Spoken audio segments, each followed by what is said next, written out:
Assalamualaikum warahmatullahi wabarakatuh. Selamat pagi, semangat pagi semuanya. Salam sejahtera untuk kita semua.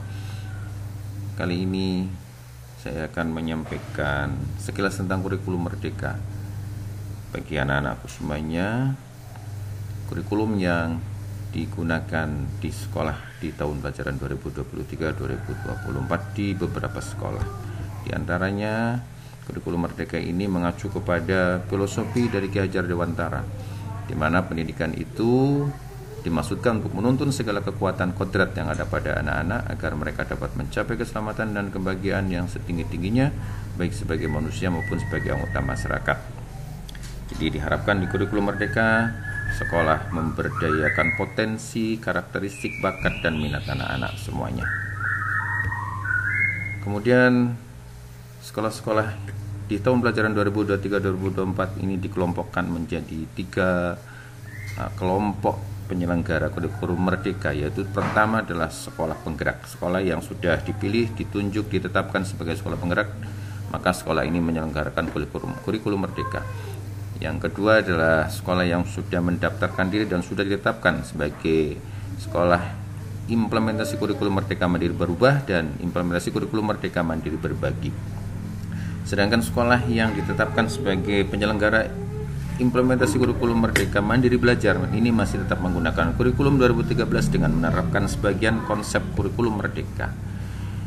Dasar hukum penyelenggaraan kurikulum merdeka ini dari keputusan Mendikbudristek Menteri Pendidikan Kebudayaan Riset dan Teknologi nomor 56/M 2022 yang kemudian disempurnakan dengan Kemendikbud nomor 262/M 2022. Kemudian ada SK BSKAP yang berkaitan dengan dimensi elemen dan subelemen profil pelajar Pancasila. Kemudian juga SK BSKAP 033 yang menjadi SK terbaru merubah 008 tentang capaian pembelajaran. Apa yang ada di kurikulum merdeka? Pertama, keunggulan kurikulum merdeka lebih sederhana dan mendalam.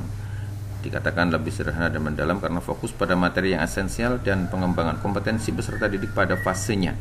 Nanti kalian akan tahu fase belajar di tingkat SMP, belajar menjadi lebih mendalam, bermakna, tidak terburu-buru dan menyenangkan. Kemudian yang kedua, lebih merdeka. Merdeka bagi peserta didik. Peserta didik mendapatkan layanan sesuai dengan minat, bakat, dan aspirasinya serta karakteristiknya. Bagi guru mengajar sesuai dengan tahap capaian dan perkembangan peserta didik, sedangkan bagi satuan pendidikan memiliki kewenangan untuk mengembangkan dan mengelola kurikulum dan pembelajaran sesuai dengan karakteristik satuan pendidikan serta peserta didiknya. Yang ketiga, lebih relevan dan interaktif, di mana di sini pembelajaran di kurikulum merdeka ini melalui kegiatan proyek memberikan kesempatan lebih luas kepada peserta didik untuk secara aktif mengeksplorasi isu-isu aktual, misalnya isu lingkungan, kesehatan, dan lainnya, termasuk perkembangan teknologi untuk mendukung pengembangan kompetensi dan karakter profil pelajar Pancasila. Struktur kurikulumnya. Di kurikulum merdeka ada 2 kegiatan utama, yaitu pertama pembelajaran intrakurikuler, kegiatan pembelajaran yang dilakukan untuk setiap mata pelajaran yang mengacu pada capaian pembelajaran. Yang kedua, dilakukanlah proyek penguatan profil pelajar Pancasila atau yang kemudian nanti kita singkat dengan P5, kegiatan khusus yang ditujukan untuk memperkuat upaya pencapaian profil pelajar Pancasila yang mengacu pada standar kompetensi lulusan. Alokasi waktu untuk setiap proyek penguatan profil pelajar Pancasila ini tidak harus sama. Satu proyek dapat dilakukan dengan durasi waktu yang lebih panjang daripada proyek yang lainnya. Adapun muatan kurikulum yang ada di SMP, maka di sini struktur kurikulum SMP terdiri dari 1 fase, yaitu fase D. Ya, fase D itu untuk siswa kelas 7, kelas 8, dan kelas 9. Sedangkan strukturnya seperti yang tadi disampaikan, bahwa ada pembelajaran intrakurikuler dan ada proyek penguatan profil pelajar Pancasila yang dialokasikan sekitar 20-30% dari total jam pelajaran setiap tahun. Sedangkan program ekstrakurikuler juga tetap diadakan pada pembelajaran dengan kurikulum merdeka ini yang pelaksanaannya dikembangkan oleh satuan pendidikan sesuai dengan kapasitas dan minat karakteristik siswa atau muridnya. Alokasi waktu pembelajaran di kurikulum Merdeka diketahui anak-anak semuanya bahwa 1 jam pelajaran itu 40 menit, sedangkan 1 tahun itu diasumsikan diperkirakan rata-rata ada 36 minggu. Ini yang pertama adalah pendidikan agama sesuai dengan agama dan kepercayaan masing-masing. Ini diikuti sesuai dengan agama yang dianut ya. Kemudian yang jumlah jamnya, intrakurikuler dan proyek.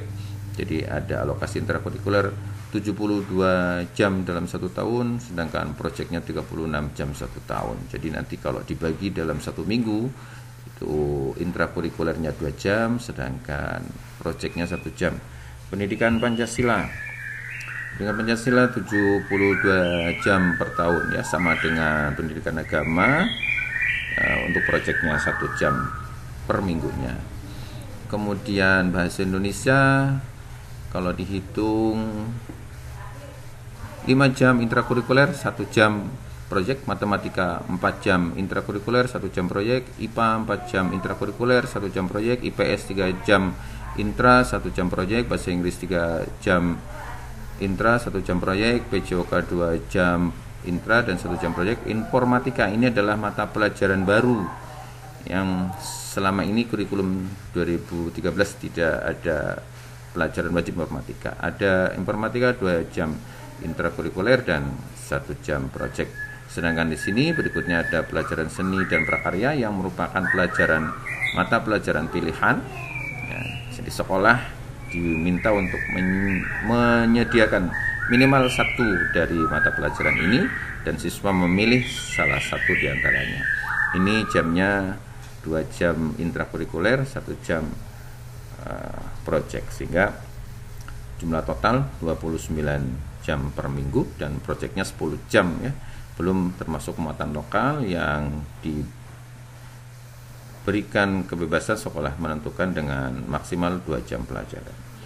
Jika dirangkum untuk pembelajaran 1 minggu maka seperti ini strukturnya ya, sehingga ada 41 JP per minggu untuk jumlah total pembelajaran ya, sudah termasuk mulok baik intrakurikuler maupun proyek. Jadi kalau dirinci intrakurikulernya 31 JP sementara proyeknya 10 JP.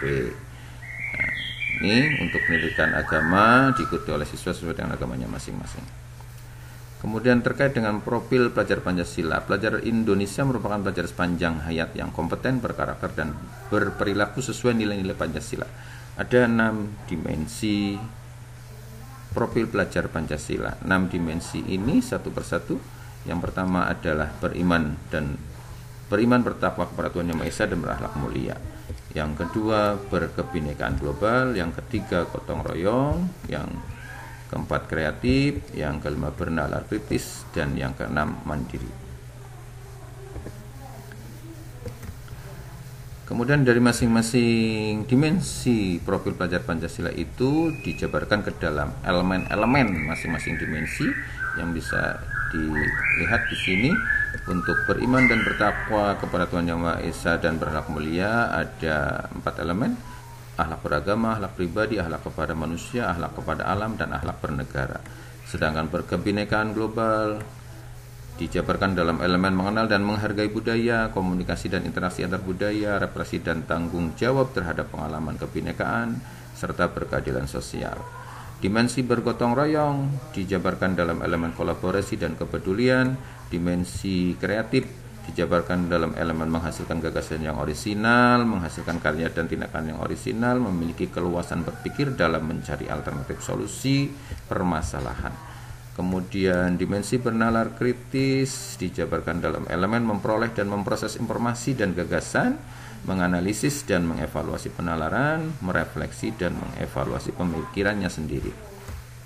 Dan dimensi yang keenam, mandiri, dijabarkan ke dalam elemen pemahaman diri dan situasi serta regulasi diri. Seperti tadi disampaikan di depan bahwa pembelajaran itu disesuaikan dengan perkembangan siswa yang dikelompokkan dalam fase-fase di mana Ada fase pondasi untuk PAUD, fase A, B, C untuk jenjang SD, fase D untuk jenjang SMP, dan fase E dan F untuk jenjang SMA atau SMK.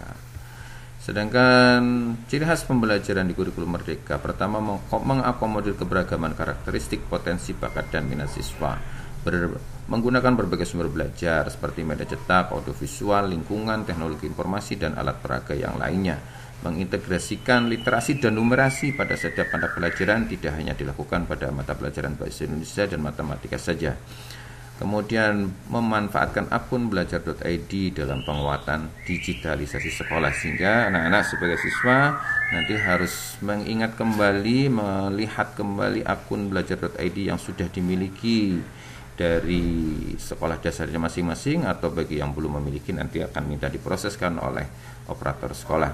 Di akun belajar.id ini tentu akan memanfaatkan gadget, memanfaatkan Android, memanfaatkan laptop, handphone, komputer, dan lain-lain, sehingga kalian sebagai siswa harus lebih maksimal di dalam memanfaatkan gadget ini, tidak hanya sekedar untuk bermain game, tetapi juga untuk digunakan dalam memaksimalkan pembelajaran. Sedangkan dalam asesmen penilaian, maka di kurikulum Merdeka ada asesmen diagnostik, kemudian ada asesmen formatif, dan asesmen sumatif. Yang juga menjadi ciri khas kurikulum Merdeka ada proyek penguatan profil pelajar Pancasila atau P5 untuk di jenjang SMP. Kegiatan P5 ini merupakan kegiatan kokurikuler yang berbasis proyek yang dirancang untuk menguatkan upaya pencapaian kompetensi dan karakter sesuai dengan profil pelajar Pancasila. Tujuan, muatan, dan kegiatan pembelajaran proyek tidak harus dikaitkan dengan tujuan dan materi pelajaran intrakurikuler. Jumlah jamnya 10 jam pelajaran tiap minggu untuk rata-ratanya. Kemudian 1 tahun di tingkat SMP menyelesaikan 3 atau 4 proyek dengan tema yang berbeda. Nanti kita akan lihat temanya apa saja. Penjadwalan dapat dilakukan dengan sistem mingguan ataupun dengan sistem blok, dan nanti akan kita lihat contohnya. Ini tema-tema yang nantinya akan dipilih dan disesuaikan dengan kondisi siswa di sekolah masing-masing. Yang pertama adalah kearifan lokal, yang kedua terkait dengan rekayasa dan teknologi, yang ketiga terkait dengan kewirausahaan, yang keempat terkait dengan Bhinneka Tunggal Ika, kemudian yang kelima berkaitan dengan gaya hidup berkelanjutan, yang keenam berkaitan dengan bangunlah jiwa dan raganya, dan yang ketujuh adalah tema suara demokrasi. Itu 7 tema yang bisa dipilih, yang bisa diimplementasikan, yang diharapkan nanti muncul dari kebutuhan siswa di sekolahnya masing-masing. Kemudian ini contoh penjadwalannya. Jadi ada sekolah yang menggunakan jadwal proyek ini dengan sistem mingguan dengan beberapa model. Salah satu contoh misalnya kegiatan proyek ini dilakukan di setiap hari Jumat dan Sabtu setiap minggu. Atau mungkin sekolah yang lain menjadwalkan proyek itu di setiap hari Senin sampai Jumat dengan mengambil 2 jam pelajaran terakhir digunakan untuk pelaksanaan proyek P5, sehingga kalau di total Senin, Selasa, Rabu, Kamis, Jumat kali 2 JP, maka ada 10 jam pelajaran dalam 1 minggu dilaksanakan untuk proyek penguatan profil pelajar Pancasila. Ada juga sekolah yang memilih penjadwalan proyek itu dengan menggunakan sistem blok.